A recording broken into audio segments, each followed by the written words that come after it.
ایک بادشاہ تھا، اس میں ایک عادت بد تھی، اسے بیٹی سے بہت نفرت تھی۔ اللہ کی قدرت کے اس کے ہاں پہلے بیٹا ہوا اور اسے اپنے بیٹا بہت عزیز تھا، بہت ناز و نام اور لاڈ پیار سے اس کی پرورش ہو رہی تھی۔ چند سال بعد ملکہ پھر امید سے ہوگی۔ ولادت کے دن قریب تھے، لیکن بادشاہ سلامت کو کسی دوسرے بادشاہ کی دعوت پر ملک سے باہر جانا پڑا۔ جانے سے پہلے بادشاہ نے ملکہ کو حکم دیا کہ میں کہیں باہر جا رہا ہوں، اگر میرے آنے سے پہلے ولادت ہوئی، لڑکا ہوا تو ٹھیک، لیکن اگر لڑکی ہوئی تو اسے ہلاک کر دینا۔ بادشاہ چلا گیا۔ چند ہفتے بعد اس کے ہاں لڑکی کی ولادت ہوئی۔ اولاد ماں کو بہت پیاری ہوتی ہے۔ ملکہ رونے لگی کہ اے اللہ، اب میں کیا کروں؟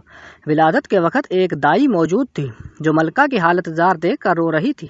اللہ نے اس کے رحم میں دل پیدا کیا۔ اس نے ملکہ سے کہا، اے ملکہ، آپ دل چھوٹا مت کیجیے، یہاں سے سب کے سامنے بچی کو ہلاک کرنے کے بہانے لے جاؤں گی، پھر یہاں سے اپنے گھر میں لے جا کر پالوں گی۔ اگر آپ کس طرح سے بچی کے لیے خرچ وغیرہ بھیجتی رہیں گی تو آپ کی بچی خوشحال اور آسودہ ہوگی، ورنہ مجھ غریب کو جو نصیب اس سے اسے پالنے کی کوشش کروں گی۔ ملکہ نے کچھ سونا چاندی زیور وغیرہ بچی کے واسطے تھما دیے، بچی کو اس کے حوالے کیا۔ محل میں یہ بات پھیلائی گئی کہ دائی نے بچی کو لے جا کر ہلاک کر دیا، جبکہ دائی نے شہزادی کو اپنے گھر لا کر پورے ناز و نام سے اس کی پرورش شروع کر دی۔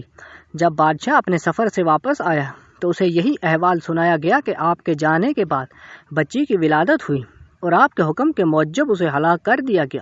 بادشاہ اپنی عادتی کے باعث خوش ہوا۔ دائی نے لوگوں کے سامنے شہزادی کو اپنی نواسی ظاہر کیا۔ کبھی کبھار بادشاہ سے چھپ چھپا کے شہزادی کو لاتی۔ ملکہ اپنی بیٹی کو دیکھ کر اس کی ممتا کو کچھ قرار ملتا اور وہ دائی کو سونا چاندی اپنی بیٹی کی نگہداشت کے واسطے دے دیا کرتی۔ چونکہ شہزادی کی پرورش اچھے طریقے سے ہو رہی تھی، اس لیے خوب قد کاٹھ نکالی، خوبصورت تھی، اسی لیے جوان ہوتے ہی دنیا کے سامنے شہزادی نہ ہوتے ہوئے بھی شہزادیوں کی طرح دکھنے لگی۔ ایک دن بادشاہ کی سواری شہر سے گزر رہی تھی، اسی وقت شہزادی اور دائی بھی اسی راستے سے گزر رہی تھی۔ بادشاہ کی نظر شہزادی پر پڑی، پوچھا، یہ کون ہے؟ وزیر نے کہا، یہ اس بیچاری عورت کی نواسی ہے۔ بادشاہ نے حکم دیا، مجھے یہ بہت پسند آئی ہے، کل اس کے گھر میرے لیے رشتہ لے کر جانا۔ چونکہ حقیقت کا کسی کو پتہ نہیں تھا، اس لیے دوسرے دن وزیر، وکیل وغیرہ دائی کے گھر بادشاہ کے لیے اس کی نواسی کا ہاتھ مانگنے گئے۔ اب دائی کے اوسان خطا ہو گئے کہ یا اللہ، اب کیا کروں؟ اس نے صاف انکار کرتے ہوئے کہا، میں ایک غریب ہوں، میری نواسی اس بادشاہ کے لائق نہیں، اور نہ ہی بادشاہ کا کسی غریب سے رشتہ جوڑنا صحیح ہے، اس لیے دوبارہ اس سلسلے میں میرے گھر مت آئیے گا۔ بادشاہ خود تو نہیں آیا، لیکن دائی کے گھر رشتے دار کے لیے بہت سے بندے بھیجے۔ سب نے دائی کو بہت منت سماجت کی، لالچ دیے، دھمکی دی، لیکن دائی ٹس سے مس نہیں ہوئی۔ تب بادشاہ نے حکم دیا کہ دائی کو پکڑ کے خوب سزا دے دو تاکہ وہ رشتے کے لیے مان جائے۔ سپاہی دائی کو پکڑ کر بادشاہ کے سامنے لائے اور انہوں نے اسے خوب کوٹ کوٹ کر پیٹنا شروع کیا۔ سپاہیوں نے دائی کو کپڑے کی طرح نچوڑ کے رکھ دیا۔ بیچاری پہلے سے ہی 2 ہڈیوں پر تھی، اتنی مار برداشت نہ کر سکی اور بادشاہ کے سامنے چیخ پڑی، بادشاہ سلامت، یہ کوئی اور نہیں بلکہ آپ کی بیٹی ہے، میں نے اسے ہلاک کرنے کی بجائے لے جا کر اپنے گھر میں اس کی پرورش کی ہے۔ اب بادشاہ کو احساس ہوا کہ وہ کیا غلطی کرنے جا رہا تھا۔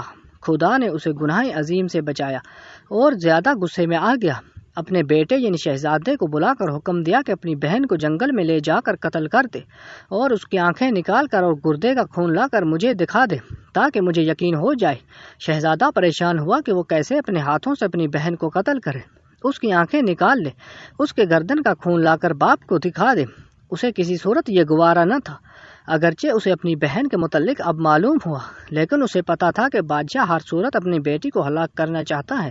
اگر اس نے اسے قتل نہیں کیا تو بادشاہ دونوں کو ہلاک کر دے گا۔ مجبور ہو کر اپنی بہن کو ساتھ لے کر جنگل کی طرف چل پڑا۔ جب دونوں جنگل میں پہنچ گئے تو بھائی کی محبت بہن کے لیے جوش میں آ گئی۔ بہن سے کہا کہ میں کسی صورت تمہیں اپنے ہاتھوں سے قتل نہیں کر سکتا، میں تمہیں یہاں چھوڑ دیتا ہوں، آگے تمہاری قسمت کہ تمہیں درندے کھا جائیں یا تم بچ کر کہیں اور نکل جاؤ۔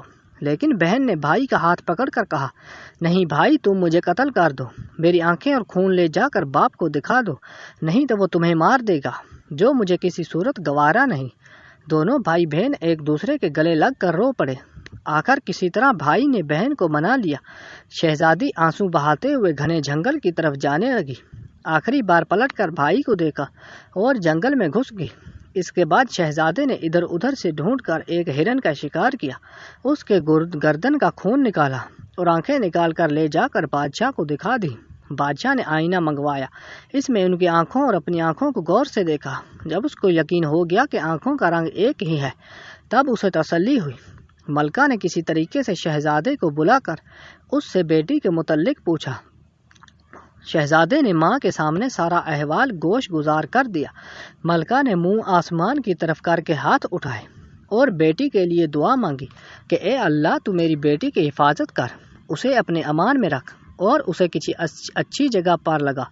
اب شہزادی جنگل میں رہنے لگی اور بھوک مٹانے کے لیے جنگلی پھل پھول کھا کر اپنا وقت گزارنے لگی۔ اسی دوران بہت سا وقت گزر گیا، جھاڑیوں کانٹوں سے الجھ کر اس کے بوسیدہ کپڑے تار تار ہو گئے۔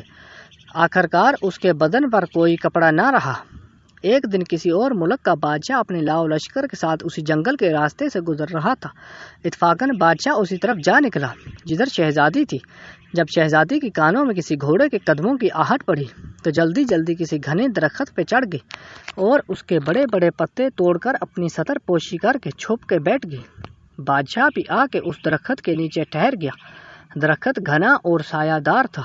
ایک طرف اپنے گھوڑے کو باندھا اور درخت کے سائے میں کپڑا بچھا کر تھوڑی دیر سستانے کی خاطر لیٹ گیا۔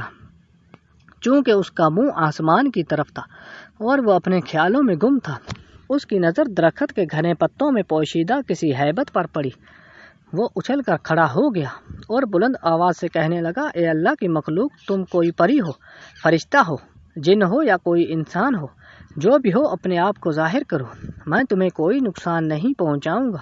شہزادی نے پکار کر کہا، اے مسافر، میں ایک لاچار لڑکی ہوں، میرے جسم پر کپڑے کے نام پر کچھ بھی نہیں ہے، اگر تم اپنے نیچے بچھے چادر کو میری طرف پھینک دو تاکہ میں اسے ڈھانپ کر نیچے اتروں اور تم سے بات چیت کروں۔ بادشاہ نے اپنے نیچے بچھے کپڑے کو ہٹایا، اس کا گولا سا بنا کر اس کی طرف پھینکا۔ شہزادی نے اس کپڑے سے اپنے جسم کو خوب اچھی طرح ڈھانپا اور کسی نہ کسی طریقے سے درخت سے اتر گئی۔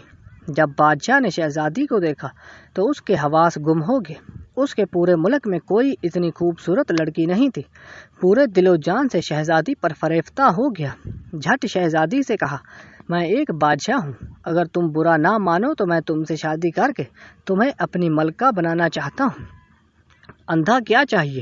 وہ آنکھیں شہزادی نے حامی بھری۔ وہ بھی ایک ایسا بندہ چاہتی تھی جو اسے عزت دے۔ بادشاہ خوشی خوشی شہزادی کو لے کر اپنے ملک روانہ ہو گیا۔ اپنے ملک پہنچتے ہی بادشاہ پہلے وزیر کے گھر جا پہنچا اور اس سے کہا، ایسا سمجھو کہ یہ تمہاری بیٹی ہے، میں کل رشتہ مانگنے آؤں گا اور شہزادی بیاہ رچا کر اپنی امانت یہاں سے اپنے محل لے جاؤں گا۔ وزیر نے آداب بجا کر کہا، بادشاہ سلامت، آپ پوری تسلی رکھیے، یہ آپ کی امانت ہے اور میری بیٹی آپ کا دل چاہے اسے بیاہ کر لے جائیے گا۔ بادشاہ شہزادی کو وزیر کے گھر چھوڑ آیا۔ اگلے دن وکیل قاضی بادشاہ کا رشتہ لے کر وزیر کے گھر آ پہنچے۔ وزیر نے رشتے کے لیے ہاں کر دی۔ ایک دو دن بعد منگنی ہو گئی۔ بادشاہ شہزادی کے عشق میں سب کچھ بھول چکا تھا۔ جلد ہی شادی کا نیوتا بھیجا اور شادی کو بیاہ کر اپنے محل لایا۔ بادشاہ اور شہزادی اپنی شادی سے بہت خوش تھے۔ اسی دوران بادشاہ نے شہزادی سے اس کے متعلق کچھ نہیں پوچھا تھا۔ چند سال بعد اس کے ہاں بیٹے کی ولادت ہوئی۔ بادشاہ بہت خوش تھا۔ اس نے شہزادی سے جو اب ملکہ بن گئی تھی پوچھا، اب جب کہ اللہ نے ہم دونوں کو اولاد نرینہ سے نوازا، تم اب ایک بیٹے کی ماں بن گئی ہو، اب مجھے بتاؤ کہ تم کون ہو، کس کی بیٹی ہو اور کس جگہ سے تمہارا تعلق ہے۔ شہزادی نے کسی طریقے سے بادشاہ کو ٹال دیا۔ ماہو سال گزرتے چلے گئے۔ بادشاہ کا ہاں دوسرے بیٹے کی ولادت ہوئی۔ بادشاہ نے دوبارہ شہزادی سے وہی سوال دہرایا۔ شہزادی نے پھر بادشاہ کو ٹال دیا۔ آخرکار ان کے ہاں جب تیسرے بیٹے کی ولادت ہوئی تو اس موقع پر بادشاہ نے شہزادی کی حقیقت معلوم کرنے کے لیے بہت دباؤ ڈالا۔ آخرکار شہزادی مان گئی اور بادشاہ کو حقیقت بتائی کہ وہ فلاں ملک کے بادشاہ کی بیٹی ہے۔ بادشاہ کو کسی طرح بیٹیوں سے نفرت نہیں تھی۔ اس نے کسی طرح مجھے مارنے کا حکم دیا اور دائی نے مجھے کس طرح بچا کر اپنے گھر میں میری پرورش کی۔ بادشاہ نے کسی طرح مجھے قتل کرتے دیکھا، پھر کس طرح اپنے بھائی کے حوالے کر کے قتل کرنے کا حکم دیا۔ میں اس طرح جنگل میں خوار زندگی گزارنے لگی اور وہاں تم مجھے دیکھے، مجھے اپنے ساتھ لے کر آئے اور مجھ سے شادی کی۔